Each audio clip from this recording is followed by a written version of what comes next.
صلی اللہ علیہ وسلم، اس سے جنہوں نے آپ کا کلمہ پڑھا بھومدار رہے، جان قربان کرنے کے لیے تیار رہے، بھومداری اور وفاداری میں پہل رہے، آپ اسے بھی بہت بڑا سرمایہ نہیں سمجھتے۔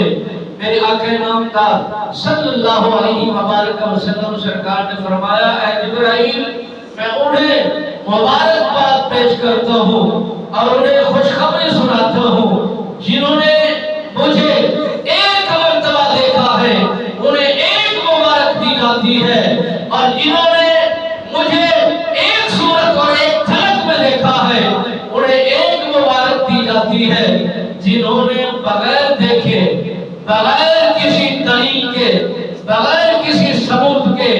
بغیر کسی انتظار کے سنایا گیا میرا نام اور بتائی گئی میری سیرت اور بتایا گیا میرا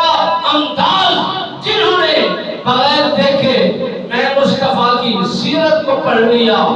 سورت کو سمجھ گئے، اور بغیر دیکھے میں محمد عربی پر ایمان لے آئے ہیں، انہیں ایک مبارک نہیں، انہیں دو مبارکیں نہیں، انہیں تین مبارکیں نہیں، بلکہ انہیں 70 مبارکیں دی جاتی ہیں،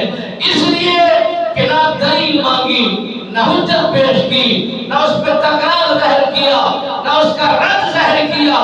بلکہ اصحاب جو بتاتے گئے، تابعی ان کو مانتے گئے، تابعی جس بات کا اعلان کرتے گئے، علماء اس کو محفوظ کرتے گئے، وہی دلیل بن گئی، وہی حجت بن گئی، وہی ثابت بن گئی، وہی انسان کے لیے سرمایہ آخرت بن گئی۔ میرے آقا نامدار صلی